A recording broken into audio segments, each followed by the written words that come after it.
Next from Springfield, Governor Rauner delivers his FY 2017 budget address. This runs about 30 minutes.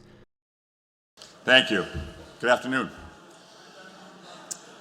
President Cullerton, Speaker Madigan, Leader Radogno, Leader Durkin, Lieutenant Governor Sanguinetti, Attorney General Madigan, Secretary White, Comptroller Munger, Treasurer Freyricks, members of the General Assembly, thank you all for your service. I stand before you today with respect for our equal branches of government, acknowledgement of our shared responsibility for the future, and a deeply rooted desire to work with each and every one of you to right our ship of state. Although we succeeded last year in eliminating an inherited $1.6 billion budget hole without a tax hike, we are now in our 8th month without a state budget, and court orders are forcing us to spend beyond our means. Shocking? Yes. Acceptable? Not even close. For more than 2 decades, we've had unsustainable, unbalanced budgets, undisciplined spending, increased borrowing from retirees and vendors, rising taxes, inadequate infrastructure investment, massive manufacturing job losses, and stagnant family incomes. Dismal economic performance. Truth is, we haven't had a truly balanced budget in Illinois for decades. In ways both obvious and hidden, we've overspent and raised taxes to cover it. To win elections, politicians from both parties made promises to special interests that the state could never afford. Unaffordable pension promises that are bankrupting our state. Adding to the damage has been the cost of delay, the penalty we pay for kicking the can down the road by not paying for our promises when they were made. Postponing the day of reckoning is taxing delayed, only with a steeper price and increased pain for our working families when the bill finally comes due. Years of unpaid bills, with their punishing 12% interest rates, have cost taxpayers more than $1 billion in interest. Worse, delaying pension contributions through a slow ramp, which didn't pay in the actuarially required amount each year, was the equivalent of borrowing from the pension funds at an 8% interest rate, which is the long-term yield on pension assets. 8% is a stunningly high interest cost for our taxpayers to bear. That's the rate you pay on junk bonds. Illinois taxpayers owe an additional $40 billion to the pensions because of this hidden borrowing scheme. Our costs of government have grown rapidly, while our tax base, families and companies who pay for it all, is declining. Illinois today has fewer jobs and lower family incomes than we had in 1999. Think about that. Absolutely shocking. Unacceptable. Our people deserve so much better. Raising taxes without addressing the costs of government and improving the business climate for our state merely drives families and jobs out of Illinois. In the years after the last tax hike in 2011, Illinois lost $3.7 billion of taxable income. After the last tax increase, Illinois' credit rating was downgraded to the lowest in the nation. Our pension liability went up $28 billion. School funding was cut. The finances in the city of Chicago and Chicago public schools deteriorated, and now we lag the nation in job creation. That experience showed us that a tax hike by itself is just part of an endless cycle of increased spending, borrowing, and higher taxes, a cycle that drives people and jobs out of Illinois. We have to break out of this downward cycle and build a positive cycle of cost savings and job growth. We must look beyond annual savings and focus on changing long-term trajectories.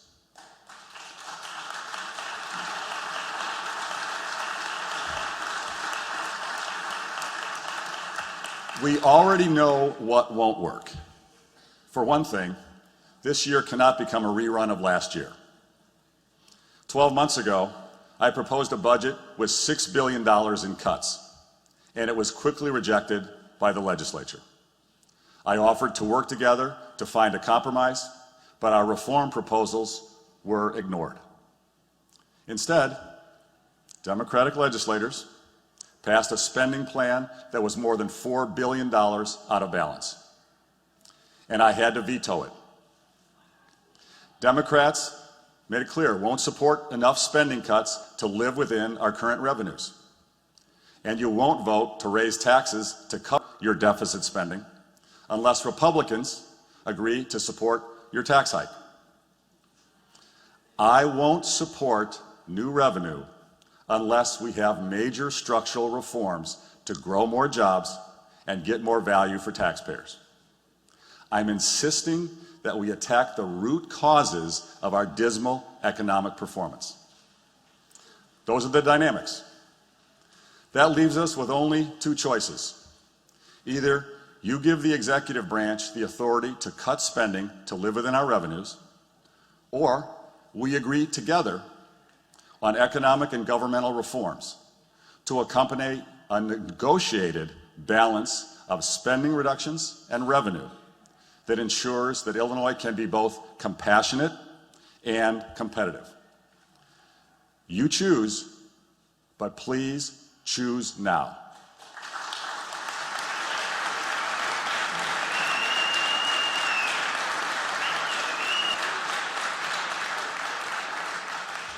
Let's stop wasting time by voting on spending bills you know must be vetoed, and then doing it again and again and again.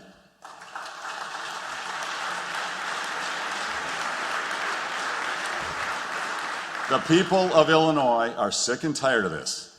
They want us to work together, not watch another pointless cycle of votes and vetoes. The people have been waiting long enough. I stand ready to negotiate with each and every one of you, 24 hours a day, 7 days a week. The people of Illinois want action. The time to act is now.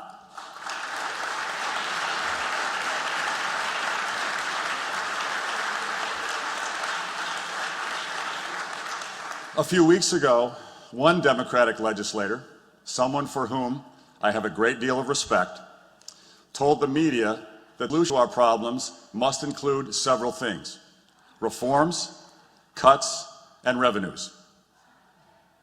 Quote, "Those are the levers that have to be pulled in order to get out of this. And it's just not that hard if reasonable people come together." End quote. She is right. Everyone in this chamber must come together in the spirit of compromise and bipartisanship. Let's work together to enact a bipartisan, balanced budget with a mix of reforms, cost reductions, and revenue, just as that Democratic lawmaker suggested.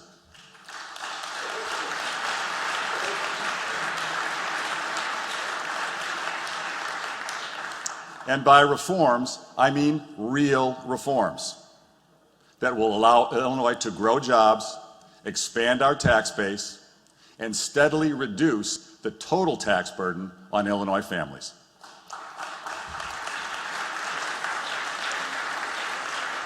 The reforms we've put forward would make our government more efficient and save taxpayers money.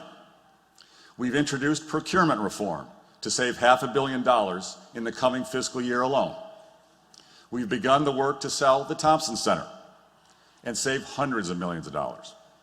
And we are negotiating a new labor contract that is fair to both state employees and taxpayers, to save hundreds of millions of dollars this year and $3 billion over the next 3 years.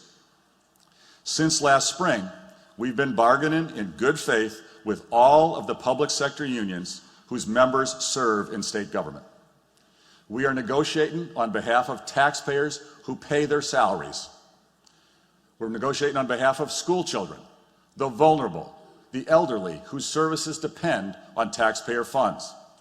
I am negotiating for all of them. Our government employees are terrific people. They deserve to be well paid. And under our proposal, they will still be the highest paid state workers in the Midwest. In the end, I know we will have an agreement that is good for state workers and good for taxpayers. Political attempts by the legislature to intervene at the 11th hour and alter a binding contract are a direct attack on Illinois taxpayers, a direct attack on all the people across Illinois whose services depend on state funding. We simply can't afford to increase the cost of our bureaucracy by $3 billion. Legislation to force that kind of spending and blow a giant hole in our budget will be vetoed. 3 weeks ago, during the State of the State address, I said I would support President Cullerton's pension plan as a first step toward major pension reform. And I urged this legislature to pass it without delay. President Cullerton's pension reform can save taxpayers $1 billion a year, starting in fiscal 2018. Our administration lawyers met with Senate staff, and we made clear we'll support whatever language President Cullerton wants to use, whatever language he wants to use. Unfortunately, as of today, no bill has even been introduced. Now is the time to set politics aside and do what is right for taxpayers. No more delays, no more stalling. We also have to implement structural reforms that lower the cost of government while generating revenue through economic growth. There's a perception among some of you that the turnaround reforms we put forward won't help the budget crisis, that they're, quote, non-budget items, end quote, that they don't matter enough to move the needle, that they'll do more harm than good. Well, nothing could be further from the truth. Workers' compensation reform and lawsuit reform, mandate relief, consolidation, local control of bargaining and bidding to drive down property taxes. These reforms will provide many billions of dollars every year in government cost savings. But even more critically, they'll help our economy grow faster by rebuilding job creators' confidence in our state. More businesses, more jobs, more people working and paying taxes.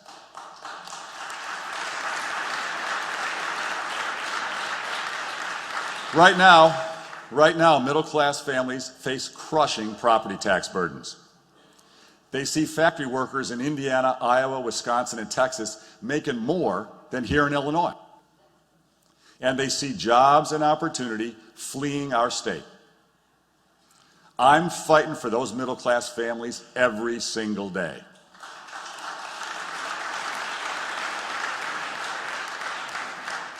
To create jobs and raise incomes, we've got to change our state's reputation as being hostile to business.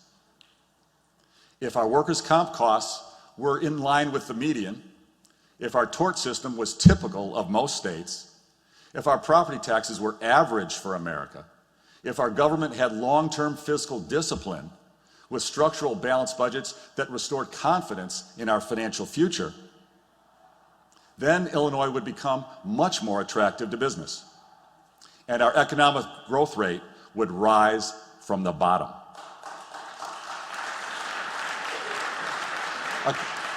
According to the Illinois Department of Revenue, if our state's economy had just grown at the national average, which shouldn't be that hard for us, if we just grown at the national average over the last 15 years, we would have generated $19 billion more in additional revenue, even without the 2011 tax hike. Think about that. Just think about that. Today, we'd have no bill backlog with $1 billion of interest payments, no budget crisis, and billions more for our schools, our human services, and our infrastructure. The true solution to fixing our budgets is to raise revenue by expanding our tax base and growing our economy, not by raising taxes and driving more jobs and families out of our state.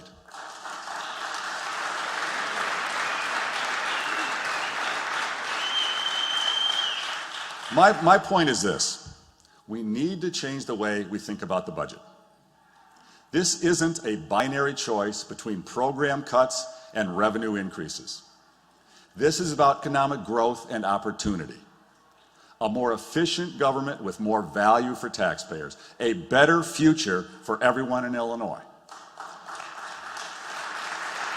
When we adopt reform and our economy grows and the cost of government shrinks, at that point, no matter what mix of spending cuts and revenue we consider in the short term, the overall tax burden on Illinois families will decline for years to come. To take this path, we don't have to enact every item of our turnaround agenda in their current forms. But we must pass real reforms this year.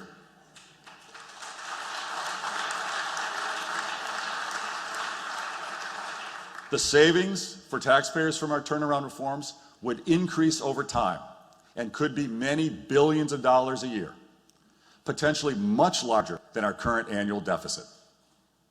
Even if we only implemented a portion of our recommendations, in a few years, we'd have a balanced budget without a tax hike, and we'd have billions of dollars in surplus funds to invest in our schools, our human services, and our infrastructure.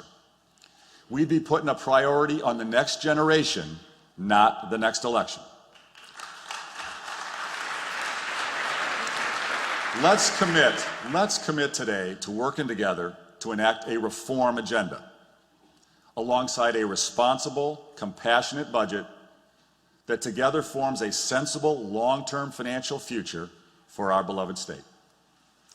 For a year now, I've believed with all my heart that this common sense approach could win majorities in both the House and Senate if everyone was willing to compromise.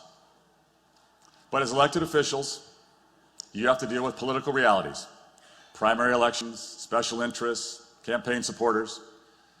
If in the end you won't compromise on the reforms we've proposed, and if you're unwilling to work with us to enact a balanced budget with a mix of reform, cost reductions, and revenue, we must still fulfill our shared responsibility to enact a balanced budget. No reform means we cannot, in good conscience, raise taxes on the hardworking families of Illinois. Instead, cuts will have to be made. If that becomes necessary, I would ask the legislature to work with us to make these tough decisions. If you're not willing to do that, then give the executive branch the flexibility to reallocate resources and make reductions to state spending as necessary. The Unbalanced Budget Response Act would put everything on the table to help us balance our budget. Everything except funding for early childhood education and general state aid to our schools. To balance the budget without reform, we'll have to take a microscope to every other category of state spending. You've given emergency budget authority to governors in the past. Other states have too. And no one can dispute that we have an emergency on our hands. It's not my preferred course of action. It wouldn't solve our long-term challenges, but it would, at the very least, allow us to stop digging the hole deeper. No matter which of these paths you choose, we must make the education of our children our top priority.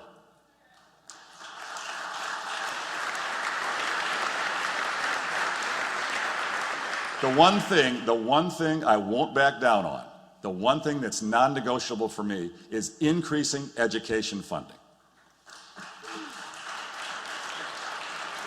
That is why Leader Durkin and Leader Radonio will be introducing a standalone appropriations bill for early childhood education and our K-12 schools. No matter how this session unfolds, send that education bill to my desk clean, no games, and I'll sign it immediately.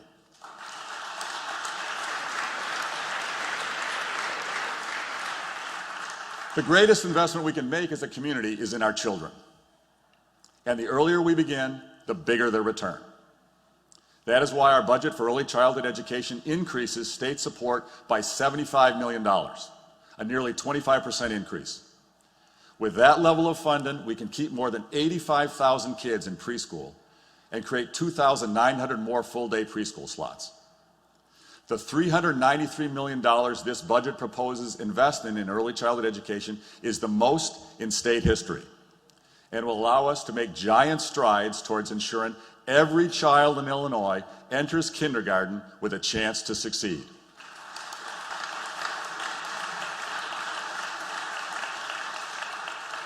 We have a new executive director at the Governor's Office of Early Childhood Development, Kelly Washington, and I want to recognize her presence here today. Thank you, Kelly.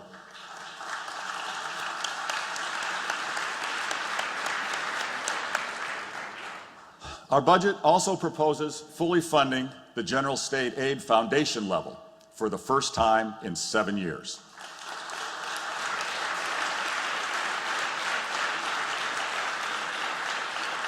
This will mark the most state money we've ever invested in our school funding formula and eliminate the need for any proration, a practice that has forced teachers, administrators, and school boards to make cuts that negatively impact our kids. We must fully fund this foundation level as a first step towards reforming our school funding formula. Our current formula doesn't meet the needs of our children. Past attempts to fix the formula didn't work because they pitted communities against each other. This year, we're already seeing this cynical strategy being deployed. After years of financial mismanagement, our largest school system is threatening a lawsuit against the state. Such a course could set back funding formula reform for years to come and ignores reality. Not only did Chicago Public Schools ask for the current arrangement, they are benefiting from a special deal. CPS receives an extra $600 million more every year than school districts with similar student demographics. Any school funding reform proposal that involves taking money from one school district and giving it to another is doomed to fail. To achieve formula changes, we must increase state support for education so that no community has state funding taken away as part of reform. I pledge to work with you on this issue to find a bipartisan way forward. But nothing should delay the General Assembly from funding early childhood education and K-12 schools for the coming fiscal year. I restate my request. Send me that appropriations bill right away. Clean, no games, to give our school children, our parents, and our teachers the security of knowing that education is our top priority.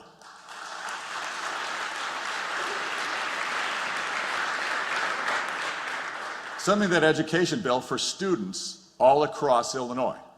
Students like Diamond Jackson. Diamond is a student leader at Springfield Southeast High School. She's a student board member for District 186. She's a rising star, and she's with us here today. Thank you for joining us here, Diamond.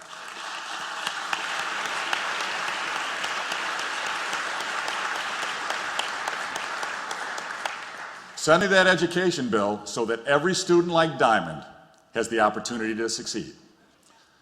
Send me that bill for teachers around the state, like Kim Thomas from Peoria. Kim is the 2016 Illinois Teacher of the Year, and she's with us here today. Kim, thanks for all you do.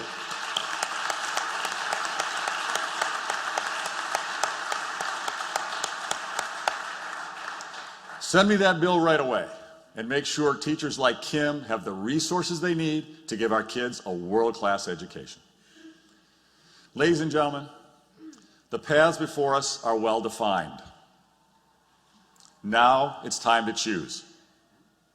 With my hand outstretched, with a genuine desire to compromise, with respect, I humbly ask you to join me in transforming our state for the better. Turnarounds are about changing direction.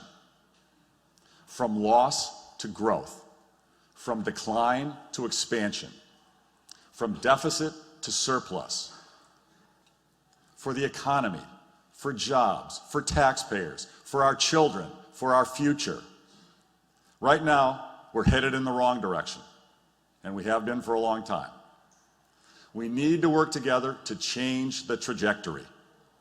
If we do this, if we come together to fix our long-term challenges, we will deliver world-class educations to every child in Illinois, no matter where they live or where they came from. If we do this, if we come together to fix our long-term challenges, we will support the human services safety net on which so many depend. If we do this, if we come together to fix our long-term challenges, we will lead the nation in the 21st century in economic growth, job creation, and infrastructure, the engine of North America once again. We can do this. We must do this. Every hardworking family across this great state deserves no less. Let's get this done together. God bless you. God bless the state of Illinois. And God bless the United States of America. Thank you.